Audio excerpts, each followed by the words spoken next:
अस्सलामु अलैकुम खालिद भाई। वालेकुम सलाम। अल्लाह की रहमत और बरकत तुम पर हो। मेरे अजीज़ कैसे हो? शुक्रिया अल्हम्दुलिल्लाह, अल्लाह के फजल से मैं ठीक हूँ। और आप कैसे हैं? शुक्रिया, मैं भी अल्लाह की रहमत से ठीक हूँ। बताओ मैं तुम्हारे लिए क्या कर सकता हूँ? खालिद भाई, दरअसल मैं आज आपसे कुछ सवाल और शंकाएं लेकर आया हूँ।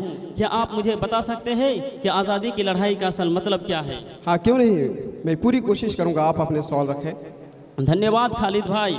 मुझे आज़ादी के बारे में कुछ जानकारी है, लेकिन मैं आपसे विस्तार से जानना चाहता हूँ। कृपया पहले मुझे यह बताइए कि आज़ादी की लड़ाई का असल मतलब क्या है? भारत की आज़ादी की लड़ाई में सभी भारतीयों ने हिस्सा लिया, लेकिन अफसोस की बात यह है कि मुसलमानों में ख़ास तौर से अहले हदीस उलमा की कुर्बानियाँ आज भुला दी गई है। धन्यवाद, आपने अहले हदीस उलमा का जिक्र किया। क्या आप मुझे बता सकते हैं कि ये लोग कौन थे और आज़ादी की लड़ाई में इनकी क्या भूमिका थी?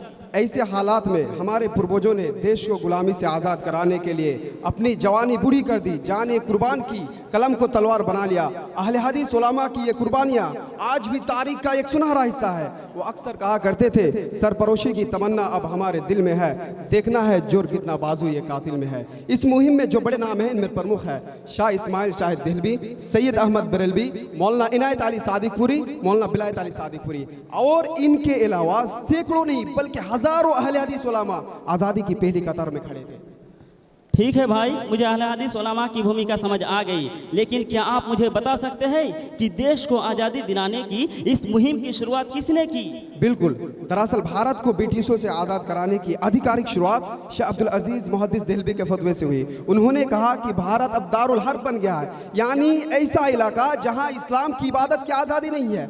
इस फतवे के बाद सैयद अहमद बरेलवी और शाह इस्माइल देहलवी ने आज़ादी की जंग शुरू की, जिसे ब्रिटिशों ने बदनाम करने के लिए वहाबी आंदोलन नाम दे दिया। कुछ भारतीयों और नाम के मुसलमानों ने भी अंग्रेजों का साथ देकर इस आंदोलन को वहाबी कहकर बदनाम किया। इस पर उर्दू साहित्य के मशहूर आलोचक प्रोफेसर अब्दुल वासी ने लिखा कि सादिकपुरी उलमा ने शाह अब्दुल अजीज़ के फतवे से प्रेरणा लेकर एक इस्लामी और धार्मिक आंदोलन शुरू किया, जिसे ब्रिटिशों ने बदनाम करने के लिए वहाबी आंदोलन नाम दे दिया। हालांकि आरंभ में चल रहा मोहम्मद बिन अब्दुल वहाब का आंदोलन सिर्फ नाम में मिलता जुलता था, दोनों की तुलना नहीं की जा सकती। खालिद भाई, क्या आप उन लोगों के नाम बता सकते हैं जिन्हें जेल में डाला गया, जिन्हें फांसी दी गई या जिन्हें जुल्म का शिकार बनाया गया? बिल्कुल, जब कुछ बहादुर मुसलमानों ने ब्रिटिशों के खिलाफ कदम उठाया तो उसमें सादिकपुर गांव के उलमा सबसे आगे थे। सैयद अहमद शहीद की बिहार यात्रा के बाद यहाँ के मुसलमानों में आज़ादी की एक नई चिंगारी जागी। मौलाना अब्दुल रहीम सादिकपुरी को अंडमल भेज दिया गया और 20 साल तक कैद में रखा गया। मौलाना अहमदुल्लाह ने भी अंडमल की सख्तियों में अपनी जान दे दी। मौलाना इनायत अली और बिनायत अली को पटना लाया गया और अक्सर की जिलों में मुसलमानों को ठूस ठूस कर डाला गया। उन्होंने जाने दी लेकिन कभी झुके नहीं। आज कुछ लोग हमसे हमारे देश प्रेम का सबूत मांगते हैं, उन्हें शर्म आनी चाहिए। मेरे अजीज भाई, किसे गिनूं और किसे छोड़ूं? इतने नाम हैं जिन्हें इस छोटे से वक्त में गिनाना मुश्किल है।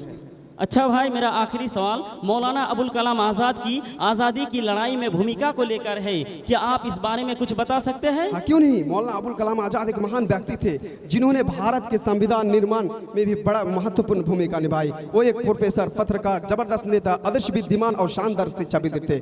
मौलाना आज़ाद ने भी अंग्रेजों के खिलाफ माहौल बनाने में अपनी पत्रकारिता के जरिए बड़ा योगदान दिया और मुसलमानों में आज़ादी का जोश भरने का काम किया। उन्होंने अपने 2 मशहूर पत्रकारिता के जरिए मुसलमानों को ब्रिटिशों के खिलाफ खड़ा होने और आज़ादी की जंग में हिस्सा लेने के लिए प्रेरित किया।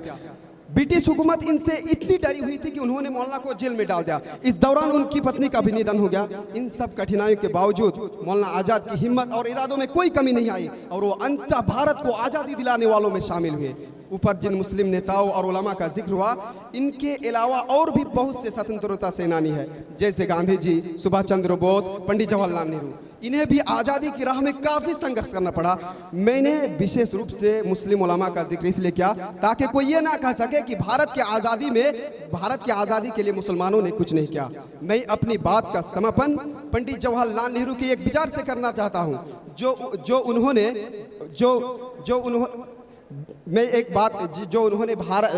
सादिकपुर गांव के उलमा के बारे में कहा था कि अगर एक पल्ले में सभी भारतीयों की कुर्बानियां रखी जाए और दूसरे पल्ले में सादिकपुर गांव की उलमा की कुर्बानियां रखी जाए तो सादिकपुर गांव की उलमा की कुर्बानियां भारी पड़ेगी।